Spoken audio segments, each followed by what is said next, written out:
GHB TV. Ah. What we doing? 4th of July. We all at? I got the fireworks for y'all. Come through. Come see me. Come cop up. I'm off that Ron Osley too. I know I said yesterday I'm gonna chill a little bit, but today was a little frustrating. So I said, let me hit Ron and them up and see what they doing. What's the deal, family? Boxing Quad, what up? You know what it is with me, C-Fish. Sister Rashonda, how you doing, sister? I'm off that Ron, don't mind me. I know it's kind of late. I know I ain't getting no warning shots, but we here. Ladies and gentlemen, boys and girls, welcome. GHB TV. Perfect. I'm a spirit, gang. Stop playing with me. Hey, listen. I just been thinking all day that people are really going crazy about Schofield and Abdullah Mason sparring.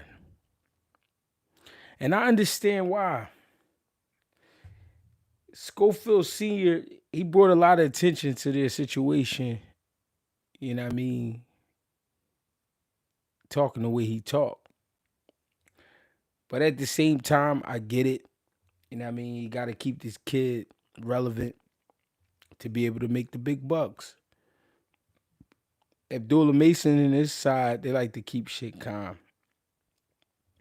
They like to keep they cool. You know what I mean? But somebody from their side definitely leaked the tape. It is what it is. But I want to break down the big differences between sparring and fighting. Because a lot of people like to judge, the fight by what they see in the sparring session. And sparring is a lot different. I have seen guys beat the shit out of guys in sparring sessions and lose to that same guy in a fight. I have seen that. No bullshit. I have seen guys get the shit beat out of them by guys, and then a year later things change. I've seen it with my own two eyes. I've been involved in situations like that, and I'm gonna break it down. When I started boxing, I probably was 12 years old. I think I was 12, turning 13. I started maybe like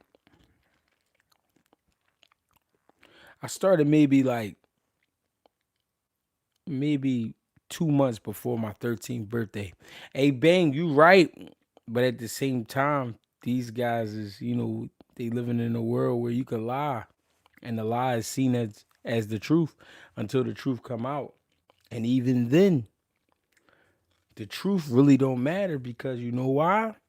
Let's talk about Schofield and their situation right now. They got the best name on their resume between the two fighters. And it was a first round knockout.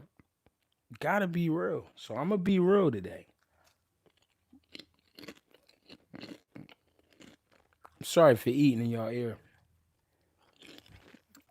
I wasn't gonna go live, but then again I said I gotta go live, but then I wasn't gonna go live, but then again I said I gotta go live. So I'm here. We here. GHB TV. GHB TV on 4th of July. So listen, I started boxing maybe 2 months before my 13th birthday. I'm in the gym. You know what I mean? I'm in the gym on a Monday. I'm in the gym on a Tuesday. Wednesday come. I'm begging my coach, let me get in the ring. He said, you don't even know what you're doing yet. Why you want to get in the ring? I said, I want to get in the ring. I can fight. I know I can fight. You know what I mean? I'm just a kid. I just want to get in the ring. The crazy thing is, it was only two guys in the gym, two other guys in the gym. And that particular day, There was a guy in the gym by the name of Terrell Woodbury. Terrell Woodbury had me probably by like 2 or 3 years. He probably 2 or 3 years older than me, right? Terrell Woodbury was at the time getting ready for his first fight. He was in supreme shape. He was about 15 years old, and he was probably, I think he was fighting 132 pounds. Me, I went in the gym. I was 12. I weighed 147 pounds. Fat little fella. I wasn't a fat, sloppy kid, but I was a chubby little fella. You know what I mean? And I'm crazy. One thing about me, I'm crazy. Appreciate the love, the cerebral one. I appreciate the love. I really do. One thing about me, I'm crazy. I want that wreck. I want that smoke. You know what I mean? I'm looking for the smoke. So I only been in the gym for 2 days. This is my third day. It's a Wednesday. I never forget. And I'm begging my coach, Marvin Jordan, at the time. May he rest in peace. I said, Marv, I said, man, I'm ready. Put me in there. I don't care who it is. He said, Bulldog. He used to call me Bulldog. He said, Bulldog, you ain't even been boxing that long. You don't know what you're doing. You know what I mean? I'm like, man, I know how to fight. Put me in the ring. So look, he put me in the ring with Terrell, right? And I hear him tell him, he say, don't hit him in his head. Just go to his body. Knock some of that belly off him. That's what he tell Terrell, right? So we get in the ring. I think I know what's going on. You know what I mean?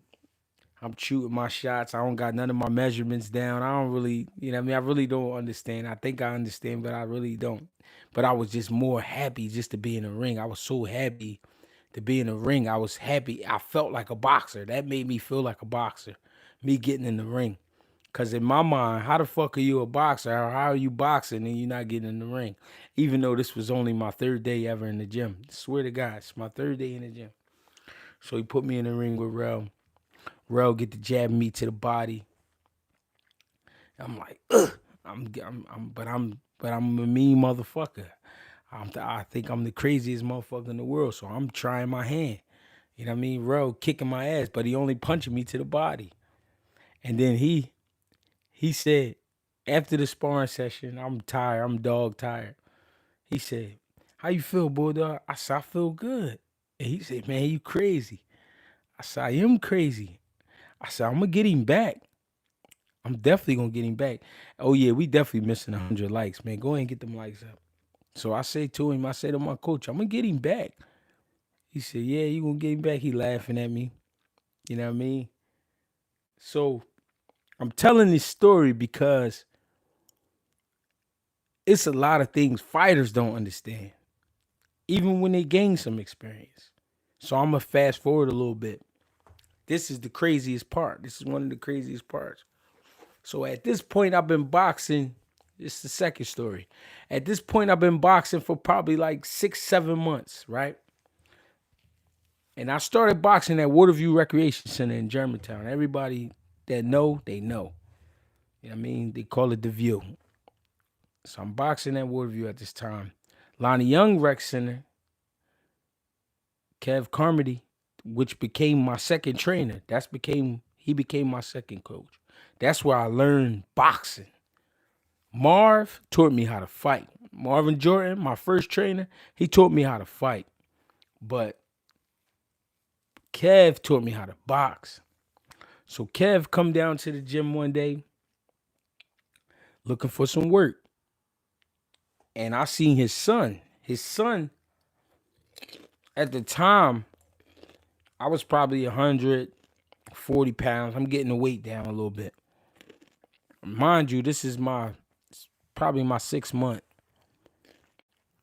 And Kev come down with his son, and he come down with Darrell Crenshaw, my guys. Kevin Carmody Jr., Darrell Crenshaw. I see Kevin Carmody Jr., and right away I got picks. I'm like, Mark, put me in there. Now, the reason I was so excited to get in the ring was because that was the first time another gym had came to our gym. You know what I mean? So we get some what we call outside work. We get some outside work, right? So I'm like, I'm like, Marv, put me in with him. I want to box him. So Kev is telling my coach, like, yo, my kid got fights. You know, you don't want to just put him in there with anybody. So Marv was the kind of guy like you're not gonna disrespect him. You're not gonna disrespect him at all. He ain't going for that. And Marv took that as disrespect. Like, man, that's bulldog. He a nasty motherfucker. You know what I mean? We gonna work. And they was kind of laughing at me because I was hype. I was like, I want that work, but they didn't understand. I didn't care who it was. I was just so hyped to box somebody outside of my gym. At this point in my career, my amateur career, I had only boxed guys inside the gym, meaning guys who was training at the gym. So I'm like, yo, we got some guys coming in that ain't from our gym. Hell yeah, I want to box them. Mind you, they only from 4 blocks up. They 4 blocks up. They 4 blocks away. You can walk to their gym. You know what I mean? So we strap up. Kev had this funny little style. He was a scrawny kid to me. Always been built like a football player. Big shoulders. You know what I mean? Husky chest. So I see little Kev, I'm like, oh yeah, I'm gonna break right through him. But I'm not thinking about the boxing aspect. You know what I mean? I'm thinking about fighting. So we get in there. He got this funny little style where left hand way out in front of him. Like if you could think about that Fighting Irish logo, the Notre Dame logo, Fighting Irish, how he got his hands out like this. That's kind of how Kev taught guys to hold their hands. And I learned that later on. So I thought that was like some weird little shit. I'm like, man, that's some weak shit. I'm gonna punch right through that. So I get in there. First of all, Kev footwork, phenomenal. The jab, super fast. He not hitting hard, but he fast. He lighting me the fuck up. Putting that shit on me. I'm like, yo, I ain't never seen nobody this fast in my life. Now, what's going on, Tyler Banks? Now, this is the thing. I'm not getting, none of the punches are hurting me, but I can't get off. The kid is too fast for me. And I'm like, what the fuck? Like, you know what I mean? Like, damn, I can't catch this motherfucker. So that was the first day I felt like I've learned nothing. Within my 7 months, I felt like I learned nothing. I'm like, what the fuck is going on? Like, what kind of shit is that they brought over here? You know what I mean? Yeah, Lil Kev was fast as shit. Anybody on here that know about Kev Carmody, man? Lil Kev Carmody, nasty dude. I'm gonna get some tape. I'm gonna go see my old coach Kev Carmody, and I'm gonna see if he let me record some footage or if he let me get hold of some of them tapes. We got some crazy footage, bro. So I'm in there with Lil Kev. He fast as shit. I couldn't do nothing to him. Couldn't hit him. Couldn't catch him. None of that. So I'm like, what the fuck? Like, I basically got to start all over again.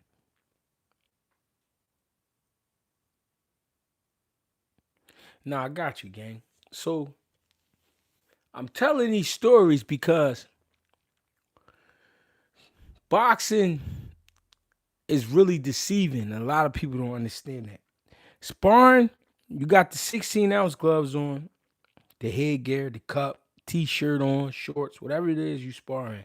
Some guys don't wear their shirt, whatever. The measurements alone is not the same. It's not the same as when you in a fight. Just had my first amateur fight. Mind you, I'm 29, conditioning, kicking my ass. I'm going to get back, though. For sure. Stick with it. Yeah, I couldn't even clinch him. You know what I mean? So, let alone, listen, the measurements is not the same. When you got 16-ounce gloves on, you got a headgear on. Here's what I want you to picture. I want you to close your eyes if you got to. So if you got a 16-ounce glove on, the gloves sit off your hand probably about this high, this far, right? With that, if you think about it, that gets you a little closer to a guy's face. You know what I mean? Especially if you got a headgear. Now, if you got the headgear is sitting out like this. You know what I mean? So you got the headgear on, got the glove. It's easier to hit a guy. It's easier to hit a guy with when you spar. It's easier to slow a guy down when you spar. You know what I mean? It's usually in close quarters where, the heat is on in the gym, and like I said, you got t-shirts on. It's a lot going on in the sparring session. And mind you, sparring could be any given day. What I mean by that is you might not be getting ready for a fight, but it might be some guys call over to your gym. Yo, we bringing some work over. All right, come get to work. When I was coming up, a lot of times you didn't know you were sparring. The reason being, your coach might get a call the night before. Yo, I got 3 or 4 guys I want to bring down. All right, we get in the gym at 4:30. That give us time to get out of school. We get out of school about 3 o'clock, so you got time to go eat, do whatever it is you got to do, then you got to run to the gym. So when you get to the gym, that's when you find out that you sparring. I'm talking about back in the day. I'm 38 years old. I'm talking about back when I was 13, 14 years old, a kid, So you find out when you get to the gym, yo, y'all sparring today. Like, all right. You don't give a fuck. You know what I mean? That's the attitude to have, because at the end of the day, it don't matter who get in there. You know what I mean? You got to do your thing. So in our minds, we don't give a fuck who we sparring. But you could have been eating bullshit all day. You could have been fucking around with the girls all day. You know what I'm saying? It's just any given day. Might not be getting ready for a fight. It's just a regular day. You just in the gym. You know what I mean? When you in the gym, you're not always preparing for a fight. You're just trying to get better. You know what I'm saying? You're just trying to get better. So, you just in the gym working. So it's just any given day. Now, these guys coming to the gym, they might have fights and they might be getting ready for fights. So they might be in a little bit better shape. You know what I mean? You get in there, okay, you give it your best effort. Whatever happens, happens. Sometimes you get your ass whooped, sometimes you don't. You know what I mean? That's just how it go. I don't give a fuck who it is. And I mean this. I don't give a fuck who it is. Every fighter been worked over in that gym. Every fighter. Because that's how you learn. You learn from your experience. Every time you get in the ring is experience. Every day in the gym is experience. You know what I'm saying? So the reason I'm going in on this topic is because everybody's hype right now about the Abdullah Mason and Floyd Schofield Jr. sparring session. But to be honest, you can't judge the fight by the sparring session.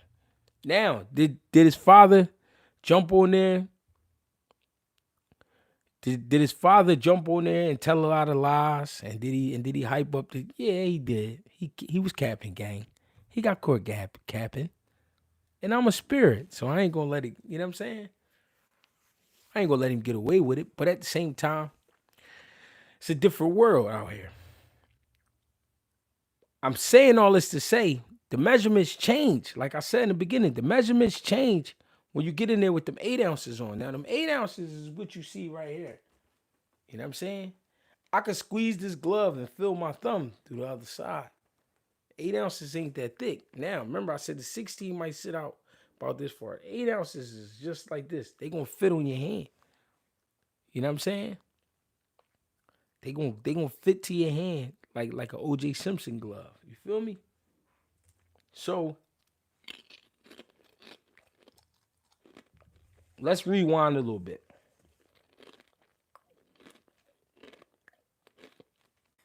As I'm getting better in the gym,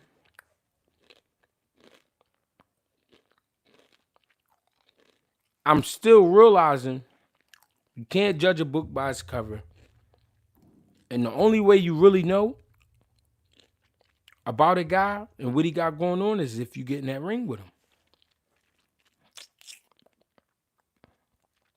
I had my first amateur fight at 15 years old. I fought a kid who was 14 years old, but he had almost 20 pounds on me. He he was. This is a true story. This is no bullshit. I was 15 years old. I weighed in at 156 pounds. Now, what took me so long from the age of 12 to 15 to fight was because, well, you might as well say 13 to 15. So 2 years. The reason it took me so long to get a fight is because I was getting in trouble outside of the gym, outside of school, out in the streets. I was getting in trouble. And my mom said, yo, you doing too much. You got to go live with your dad. So my dad at the time was living in Maryland. I moved to Maryland when I was 14 years old. So I stayed down Maryland for a year, come back up. I had just turned 15. 2001. 2001, I turned 15. September of 2001, I turned 15 years old. February of 2002, I had my first amateur fight. I was 156 pounds at this time. No, I wasn't in Bmore. I was in Montgomery County. I was in Gaithersburg. I was staying in Gaithersburg. This is how I know about go-go music. People think I was, I was bullshitting when I say I was really fucking with the go-go music. I started listening to go-go music when I was 14 years old. You know what I'm saying? Staying down there in Gaithersburg, Maryland. We used to go down to DC, Georgia Ave, you know what I'm saying, and be fucking around. That's another story. So I was getting in trouble. My mom said, "Gee, you gotta go. You bugging. You stealing cars. You doing nut shit. You fighting. You gotta go live with your dad." So she called my dad. Yo, you gotta get your son. I go stay down there for a year. I come back. I'm 15 now, but I've been training. I used to train with a guy named who was actually an Olympian. He was a bronze medalist named Charles Mooney. You know what I mean? I was down there in 2000. I think 2000 to 2001, something like that. I went to Redland Middle School, and I went to Magruder. I went to Magruder High School for like 3 months, and I got in a fight. I got in a couple fights. I got in some big fights in the school, and no, I wasn't 15 when I was in the cars. I was like 14. You know what I mean? So Charles Mooney is in Florida now. So Charles Mooney was training people in Maryland. So I went to Charles Mooney gym. I was training there for like a month or two. Then I got in trouble again. I was getting in everywhere I went. I had to fight. Every place I lived, I had to fight. For me, street fights, I don't know how many street fights I had. I mean, I tell people I always had like over 200 street fights. I had a lot of street fights. You know what I mean? I'm a hood Olympian. I got 2 gold medals in the streets. I tell people that all the time. So I was training in Maryland for a little bit. I got in trouble. My dad stopped letting me go to the gym. He told me stop going to the gym. I can't go to the gym no more. Took me out the gym. So I played football a little bit down there. So I always said when I go back to Philly, I'm gonna get right back in the gym. So when I go back to Philly, I got in trouble in Magruder. I got in like 3 big fights. The last fight was in the lunchroom. They called my mom. They said, "Listen, if you don't come get him, we're gonna put him in jail." That's what they told my mother on the phone. So my mother hauled ass down to Maryland and came and got me. She got a rental car, came and got her son. So I moved back to Philly. I go right back to Waterview Rec, and I get right back to work. But down Maryland, I was lifting weights every morning. I didn't have nothing to do, so I was eating and lifting weights because I was playing football. So I was lifting a lot of weights. So I had blew up to 165 pounds at 14 years old. 14 years old, I'm walking around 165 pounds, 5'5.5", gorilla, ape. At that time in my life, I would have choked the life out of you. You know what I mean? That's how strong I was. I'm lifting weights every morning. I'm doing push-ups and sit-ups every morning, playing football. You know what I mean? But I wasn't at my boxing weight. Go back to Philly. I go back to Philly after 1 year in Maryland, and I'm back in the gym. But I'm like real super adamant about fighting now. I'm like, yo, I gotta fight. I need to fight. I mean, I've been getting in a lot of street fights, and you know what I'm saying? I just need to rumble. Like, what's up? So they like, all right, Bulldog, we got it's a show coming down at the King's coming up at the King Center. The King Center, if anybody is here from Philadelphia, King Center is located at 22nd and Cecil B. Moore. That way you know I ain't lying. The reason the reason I like to give facts so people know I'm not lying. Mind you, I'm drinking at Ron Osley, so don't, you know what I mean? Don't play with me right now. So I get my first amateur fight. I fighting a kid from Jersey. I swear on my life, this is everything I love. I'm 15 years old, and my coach, Marvin Jordan, and at the same time, Coach Harold Fulton, a legend in Philly. Um, they was in my corner. I get to the fight. I don't know who I'm fighting. Yeah, they called me Bulldog back. That was my name because I'm a short, stocky fella. And I don't give a fuck who it is. I'm getting in there with them. You feel me? So we get to the fight. We weigh in. I weigh in 156. The kid I'm fighting weighs in 174 pounds, but he's 14. And he had 3 fights. So I said to my coach, Harold Fulton, I said, why he so big? He said, you think he could beat you? I said, no, I don't think he could beat me. I don't care about that. He said, so why you asking how big he is? I said, oh shit. I'm like, all right. So what I later on learned was the reason they let me fight that kid was because I was a year older. But he had the experience, he had the height, and he had the weight. So it evened out.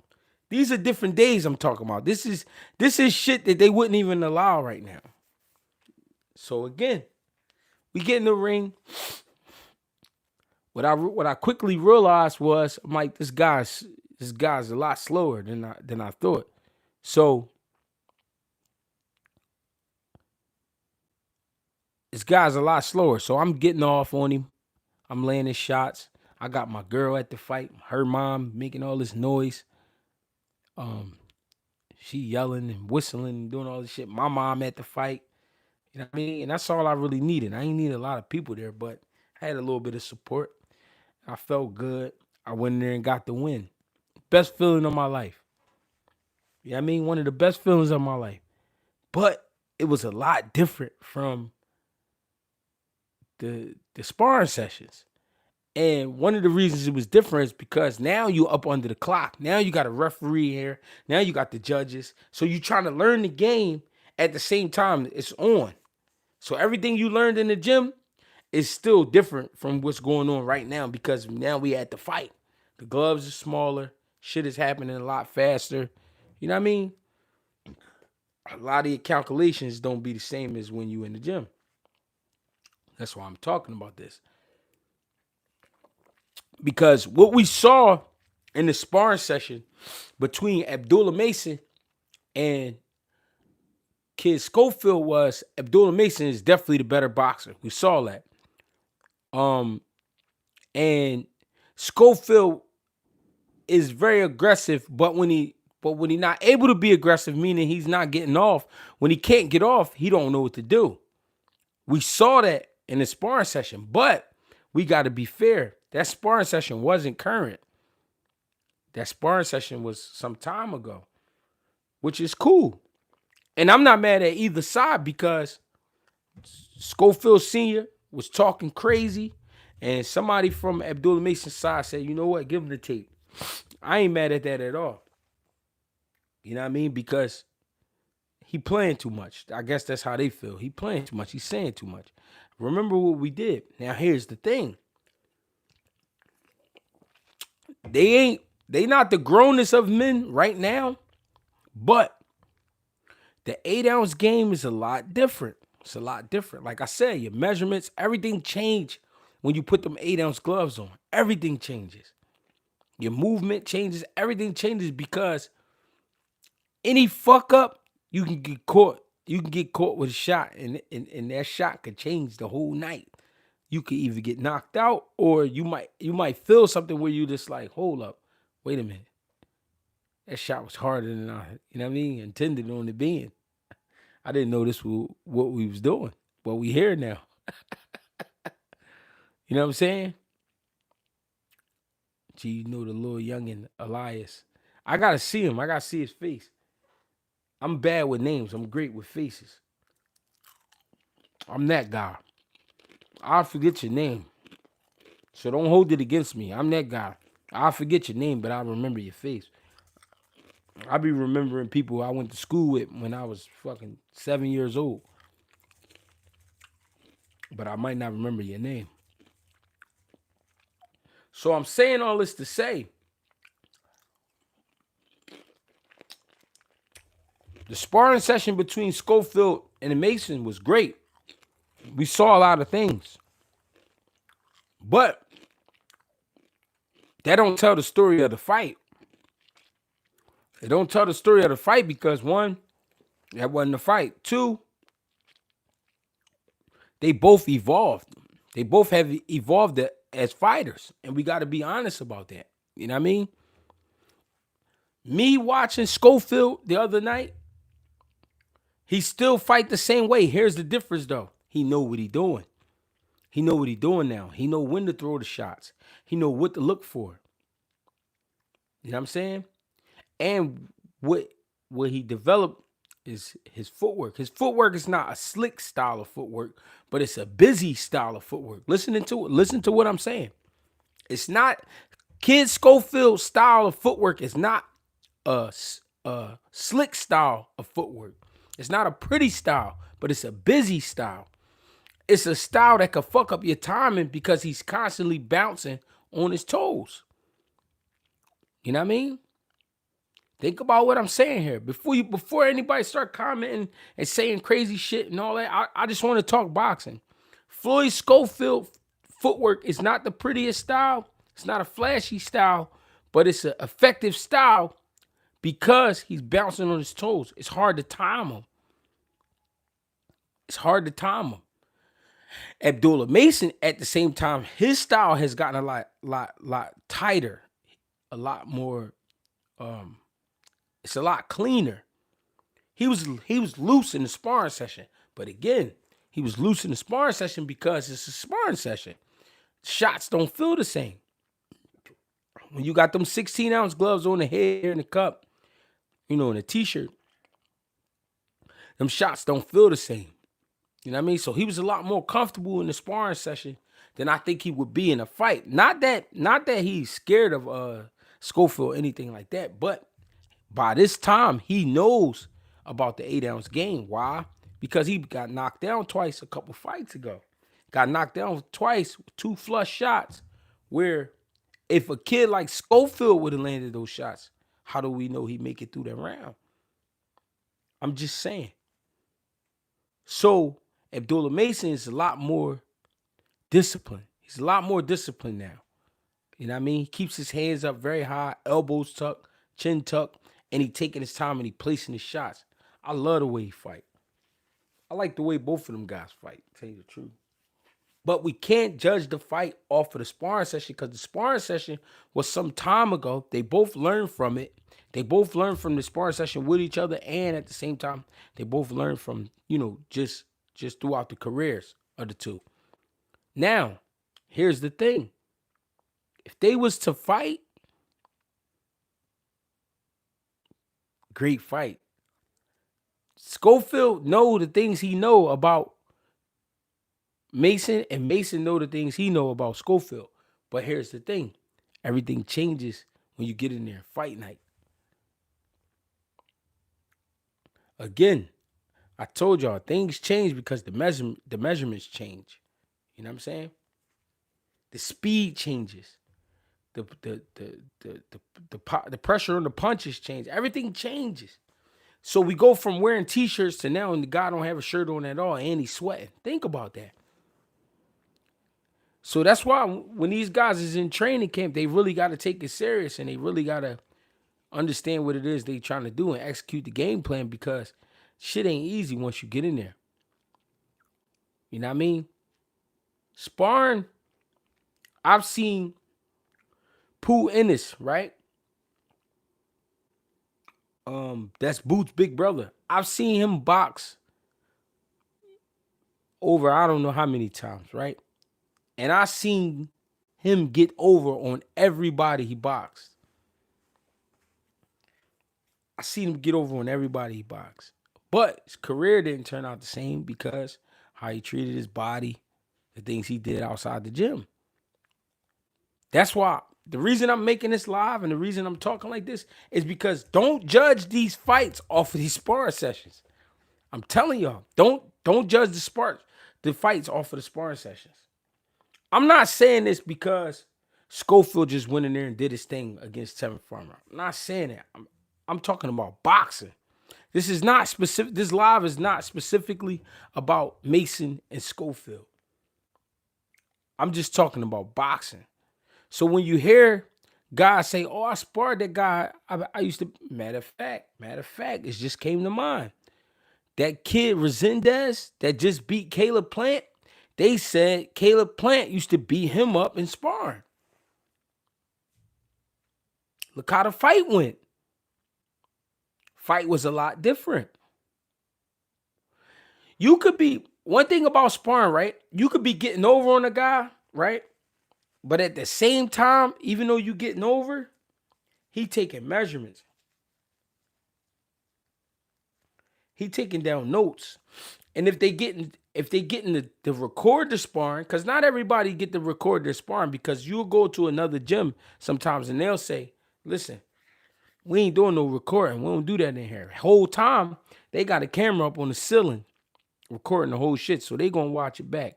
But a lot of times you go in these gyms, they don't play that recording shit. Or if you ask to record, you now have a target on your back. Because to a lot of people, that's a sign of disrespect. Oh, you trying to record so you could go ahead and post this shit later. All right, take this ass whooping I'm getting ready to give you. But again, I'm saying all this to say, you can't judge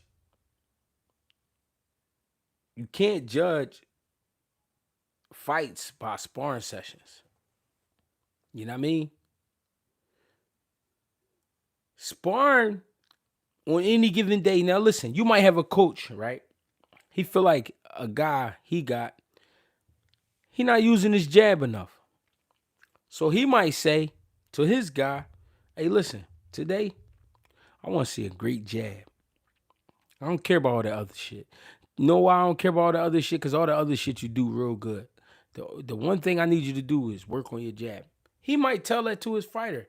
And guess what? That fighter might be in there with his equal, where he might have to pull out a lot of shit. But if he's obedient to his trainer asks for what he asked for, you might see a guy just going in there working with one hand. And then you might see the other guy, he using both hands and he getting off a little bit. And you say, oh man, I know he could beat this kid. Such might not be the case simply because that kid is following the game plan. Or like I said in the beginning, it could have just been any given day. I have walked in the gym after having sex and sparred 8 rounds, 10 rounds. I have done that. I have walked in the gym high off weed, sparred 8, 10 rounds. I've done that. Those are any given days. Things can happen to you. You can get your ass whooped. Or you can whoop some ass. That don't got nothing to do with fight night. Fight night is a lot different. The speed of it is different. Everything. The angles is different. The measurements. Everything is different. You know what I mean? So I'm only saying the things I'm saying because, and I might be all over the place, but like I said, I was drinking that Ron Hosley. So I want y'all to be patient with me. Please be patient with me. I might be all over the place, but I was drinking that Ron and I'm here We here. You know what I mean? So I'm saying all this to say, be careful how you judge these fights based off of what you heard or what you saw in a sparring session. You know what I'm saying? I've seen it time and time again. I've seen guys look great in the gym.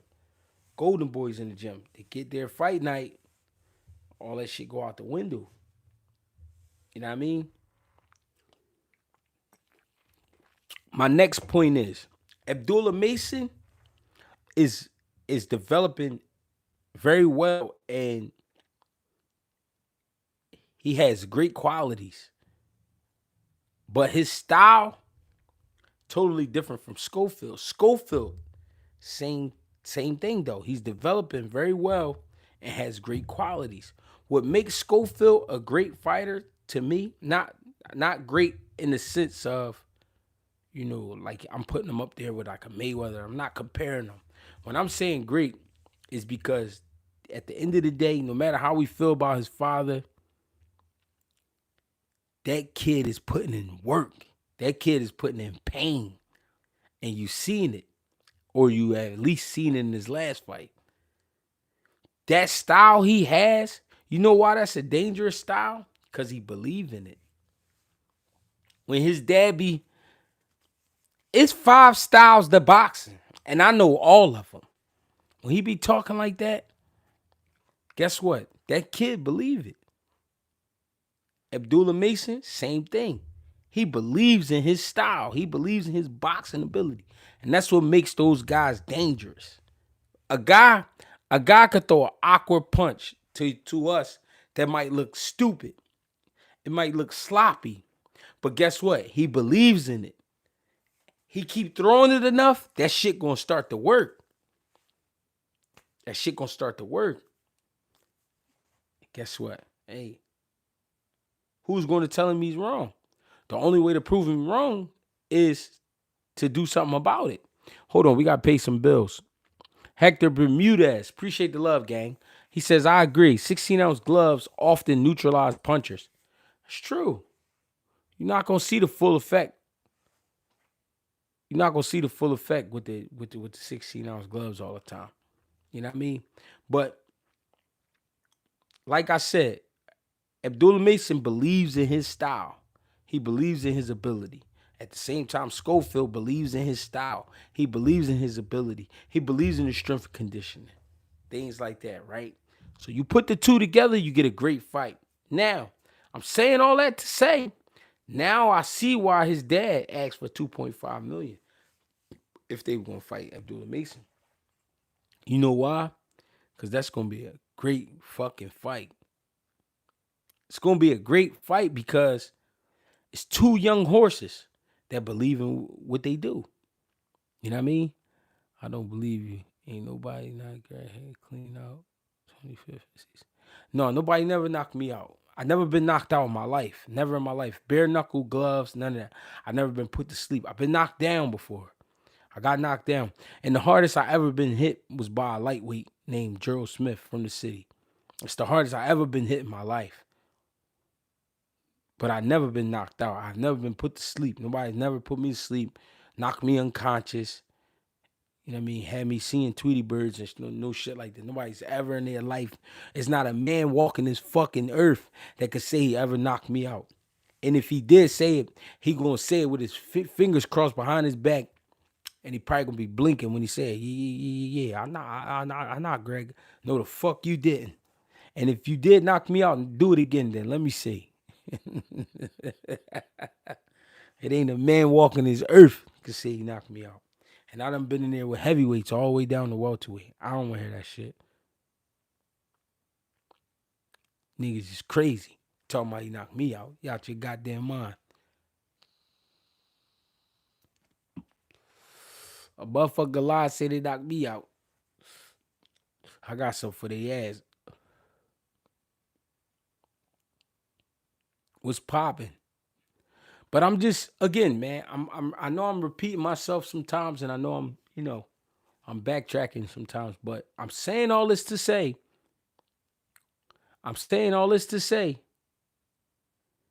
is You cannot judge fights by sparring sessions. Floyd Mayweather, this is on record. This is on video. This is on YouTube. Floyd Mayweather got in the ring with Paul Spadafora from Pittsburgh, PA, a southpaw, and got worked over. But guess what? Floyd wasn't in the best of shape. But guess what? Whose fault was that? Well, nobody's fault but his. Now,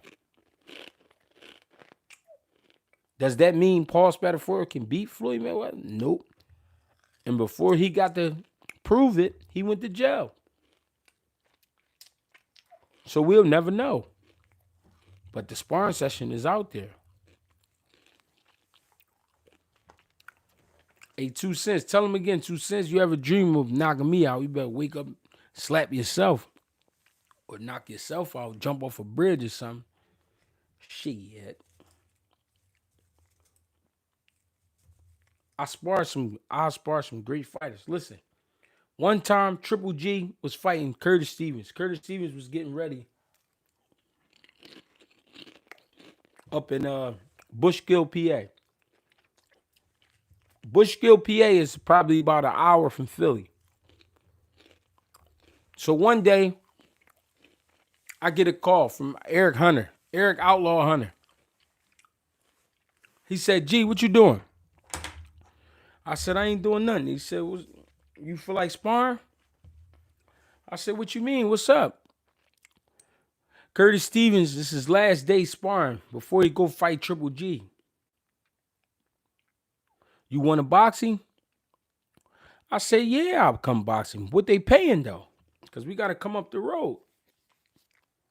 It's an hour ride.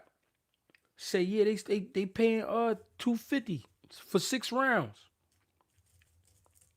Guess what?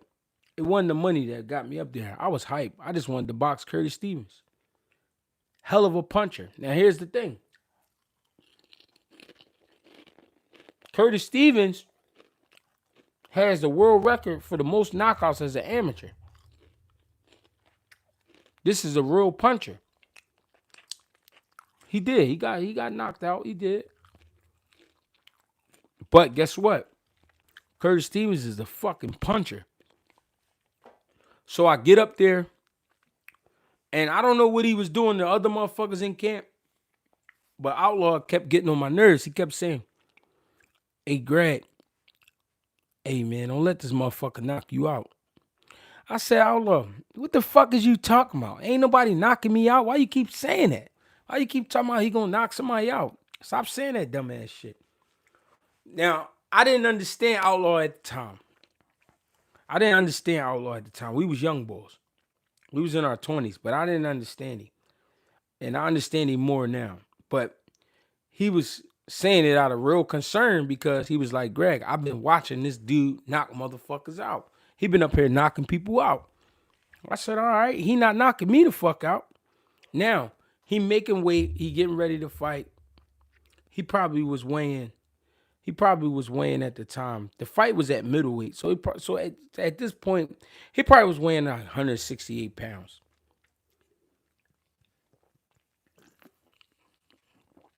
So I probably was weighing about 170, 165, 170, around there somewhere. I'm around the same size. Outlaw, like, this motherfucker can punch. So I'm like, Outlaw, get out of my face, man. I don't want to hear that shit. Just tell them motherfuckers get my money when I'm done. So we get in the ring. Curtis Stevens, he told them, yo, turn the radio up. So he got the music booming. The music loud as shit like a block party. It's so loud I can't hear in my corner. At this point, I got my man Hawk with me. Hawk, we used to be at the same gym. You know what I mean? Hawk, the one that drove me up there. I'm like, Hawk, I gotta go spar Curtis Stevens. He's like, yeah, come on. Let's go up there. So we get in there first round. He got the fucking music blasting. I can't hear shit, but I could see this motherfucker. Curtis Stevens, hands up high. You know what I mean? He got like a Earl Spence type. You know what I mean? Like a Mike Tyson. Hands up high. He throw a feint at me. He feint. and he threw this hook, this wild hook. Whoop. I saw the hook come out. I got my hand up, but the shit went around my guard and it hit me in the back of my jaw. Listen, did it hurt me? It didn't hurt me. It didn't buzz me or nothing like that. I didn't feel it in my legs or nothing like that. But I felt it. And I said, ooh, this motherfucker can punch. Like, you know what I mean? I think that was the slickest I ever got in my life. That was one of the nights I got, man, I was super sharp after that one shot. When that motherfucker hit me with that one shot, I said, never again. Now this is with 16-ounce gloves on. I'm saying to myself, oh no, you're not hitting me with that again. Crazy. So I got real sharp. I got my bag. We box. We do 6 rounds. Get out the ring. Yo, I need my paper. They go get my paper. Everything was cool. Great work. Great session. But had that been 8 ounces or 10 ounces, who knows? That's what I'm trying to say. Who knows? You can't base it off of sparring because that was just sparring. And it was his last sparring session in camp. He might have been drained from losing the weight. You know what I mean? He might have been tripping a little bit. I don't know. You know what I mean? It's a lot going on with fighters. Yeah, Andre Rozier. That's his trainer. Yep, his uncle. Uncle Dre. Shout out to Uncle Dre.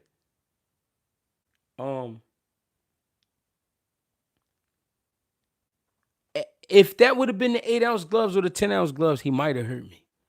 That's how hard he punched. The motherfucker can punch. I felt the punch. It didn't get me out, but I felt it. So I'm saying, imagine if that was the 10 ounces on. He might have hurt me. And that's why sparring sometimes it can give like false confidence to fighters. You know what I'm saying? If they don't be honest with themselves. As a fan, we really don't know because we just watching. And I'm saying all this to say Abdullah Mason looked great in that sparring session. He did. Abdullah Mason was taxing that ass. He was. But in a fight, I don't know if it'll be that easy. I don't know if he'll look that sharp because it's a spar.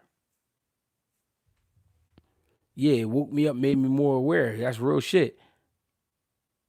Abdullah cooked him to the body. No, he did. Nico Jamal, he did. Appreciate the donation. No, he definitely, Abdullah was doing his thing. I'm not taking that away. I'm not saying that. What I'm saying is, though, when the motherfucking 8 ounces be on, it'd be a different ball game. Hector Bermudez, appreciate the love, gang. At the time, did you think that he would beat Triple G?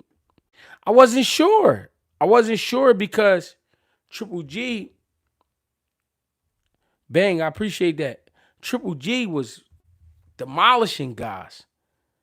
You know what I mean? Triple G was demolishing guys. And Curtis Stevens, to be honest, he wasn't a big middleweight. He was a short, husky guy, strong guy, and be in great shape, but he wasn't the prototype middleweight. You know what I'm saying? He wasn't the guy. He wasn't the dominant guy. You know what I'm saying? Triple G was at that time.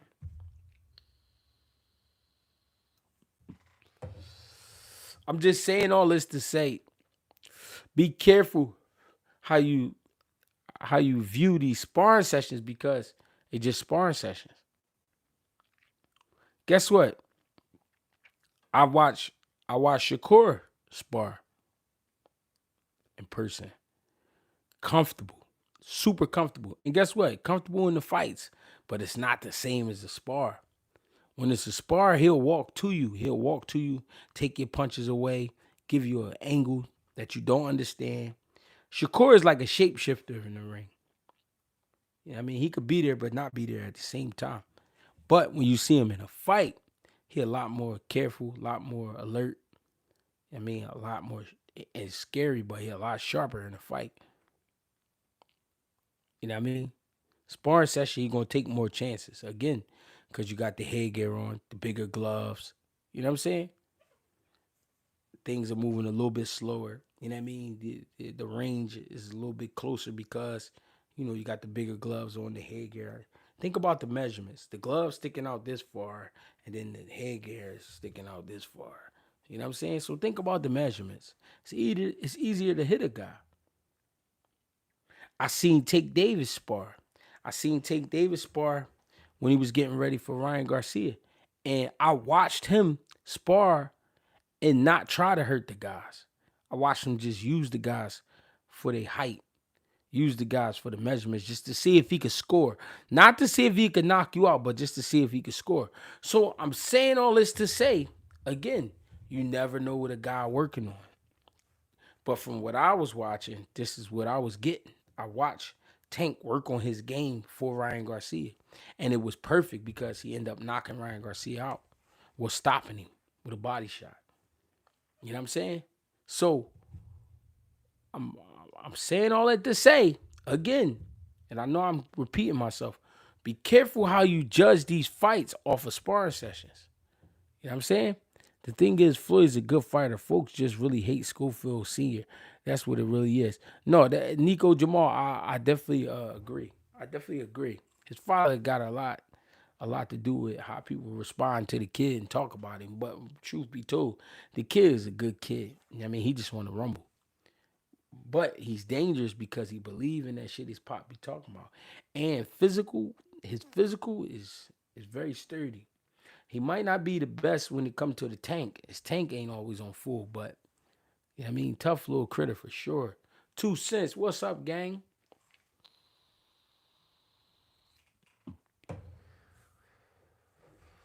Did you see Tank do against Ryan? Yeah. So what I saw, so Tank had these two brothers in camp. They was these two tall, I think they Mexican. These two brothers. I forgot their names. But um he was I was watching him work on his footwork. I was watching him work on his head movement, and he was sliding up under their punches. He was working on his defense a lot. He wasn't trying to knock them kids out, but he was touching them. He'd touch them. Like one of the brothers, I don't know which brother it was, he cracked him, but he didn't keep it up. He just touched him. You know what I'm saying? I watched Tank just touch the kid, just to see if he can get there. You know what I'm saying? Without jumping. You know what I mean? I watched him roll under their punches, slide a little something to the body, but never really like loading up, trying to go crazy. You know what I mean? That was him working on his game. That's what it's like in camp. That's what it's like with a lot of sparring sessions. Now, the sparring session with Schofield and Mason seemed a lot more intense than a regular sparring session, and it could have been. But what I'm saying is don't be fooled by the sparring sessions because the fight is a lot different. You know what I'm saying? Aaron Pryor and Shakur Stevenson would be a super fight. That would have been a super fight at 140. Aaron Pryor was damn near unstoppable. His style was very unorthodox and very hard to keep up with. You know what I mean? No, Pryor used to fight at 40. He wanted to fight Sugar Ray Leonard at 47. He was willing to go up. He said that when he got on stage that time. He said, I'm willing to go up and fight. I did everything I had to do at 40. I cleaned the division out. I want to go up and fight the best. Sugar Ray Leonard wanted no parts with him. I don't care what nobody say.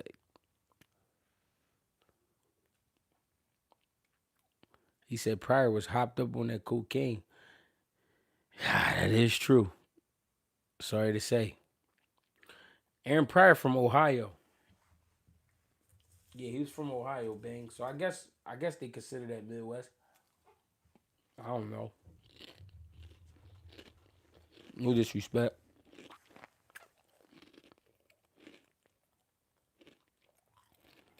AG, what's a good way to work on your offhand at home? What you mean? Your jab hand?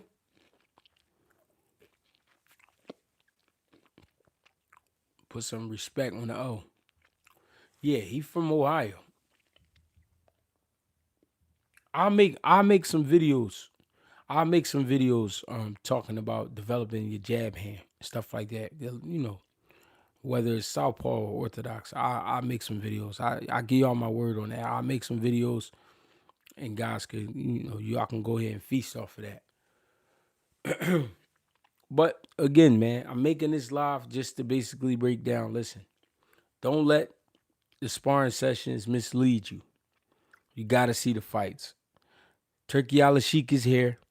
He trying to make the big fights. That's what we want to see. That's why Alexis Arguello tried to stay about Aaron Pryor, and they had the rematch, and Aaron Pryor dogged him again. Yeah, that's true.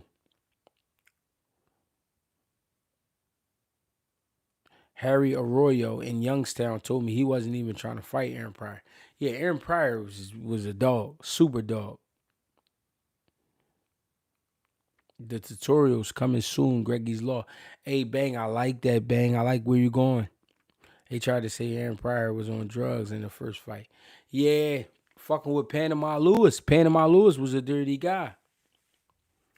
Panama Lewis was a dirty guy. So, you know what I mean? You heard him say it out of his own mouth. Give me the one that I mix. Give me the black bottle, the one that I mix.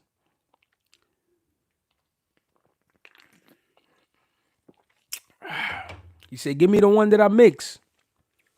It's all over YouTube. Go check it out. But listen, ladies and gentlemen, I'm Greg Hackett. I really appreciate the love and support. Make sure y'all hit that like button. If you're new to the channel, hit the subscribe button and cut on the notifications. So when I do go live or I do drop a video, you know what I mean, you guys could tune right in and be one of the first to see it, first to witness it. Right now, I'm off that Ron Osley. I'm eating some chips. I'm drinking Canada Dry, and I'm fucking with the vape. Y'all know me. And guess what? I'm fighting August 16th, Wilmington, Delaware. Come see me. If you anywhere close, come fuck with the guy. You know what I mean? I'm just a dog in a dog-eat-dog world. Trying to get it how I live. I don't want no trouble, gang. But I'm a spirit. I'm a spirit. You know what I mean?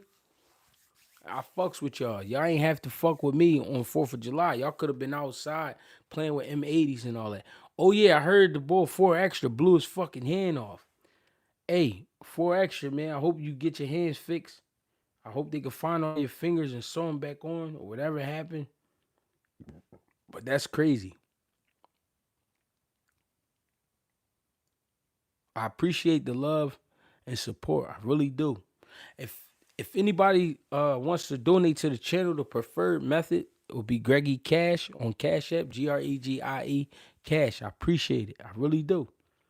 All donations go to I got a daughter, so she's 1 year old. So Pampers, baby wipes, shit like that.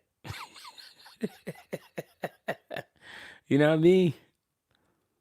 Fuck with me. How y'all fuck with them, man? I'm Greg Hackett. If you got any questions, man, get with me on Greg Hackett 86 on Instagram. You can hit me on Greg Hackett 215 on X, Greg Hackett on Facebook, and Greg Hackett 86 on TikTok, man. If you got any of those platforms, then hit me up on the DM if you got any questions, and I'll try to remember and talk about those things in the live. You know what I mean? Yeah, I stay with my baby. Hey, man, I stay with my baby girl because I I I really don't trust daycares. And having a son, I got 2 sons, it's 18 and 14, and they did their time in daycare. Yeah, they did. But my daughter is different. It's a little girl. And if something happened to my daughter, I would, if something happened to any of my kids, I would. So I try to prevent problems.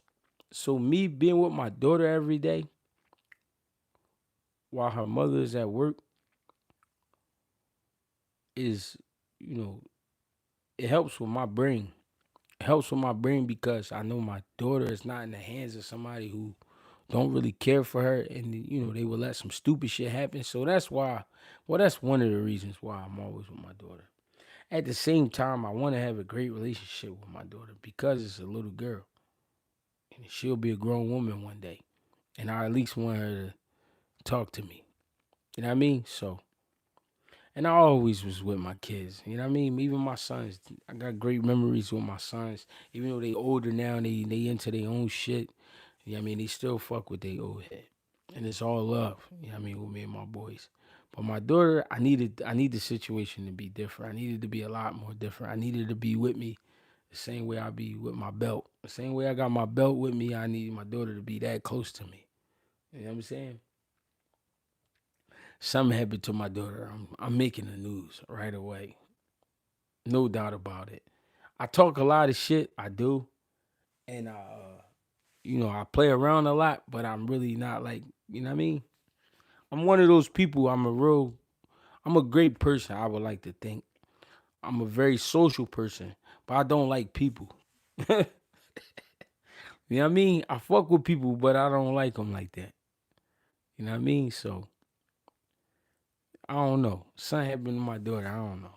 I'll be on the news. Just make sure y'all fuck with me. If I ever gotta go up top, send me a phone so I can still do my thing. So I can still go live from the jails. Fuck jail. I ain't going to jail. You hear me? Hey, hey, yo. It's Friday night going into Saturday morning. Well, it is Saturday morning at this point. Appreciate the love and support again. The preferred method to donate to this channel will be GregieCash, GREGIE Cash. Appreciate the love and support, man. Appreciate my shooters. Appreciate everybody that, you know what I mean, that be tapping in with me, that's been fucking with me since the beginning or what they think is the beginning. You know what I mean? I appreciate y'all. I really do. No, I ain't drink no Douce. I don't even drink brown liquor. That's another thing. I don't drink brown because brown, when you drink brown, shit go down. You feel me? So I'm off the Ron Osley. No, but I appreciate y'all though. Real shit though. Thanks for tapping in. Thanks for listening to my breakdown. Hopefully you got some type of clarity out of it, some type of jewels, gems, whatever you want to call it. I hope you got something from it. Bang, you already know Sunday dinner we on. This Sunday we in Houston. Smoke show. Later on Sunday. You know how we do it. If you don't know, you gonna learn. You know what I mean? Fuck with us. Appreciate the love and support. Thank y'all.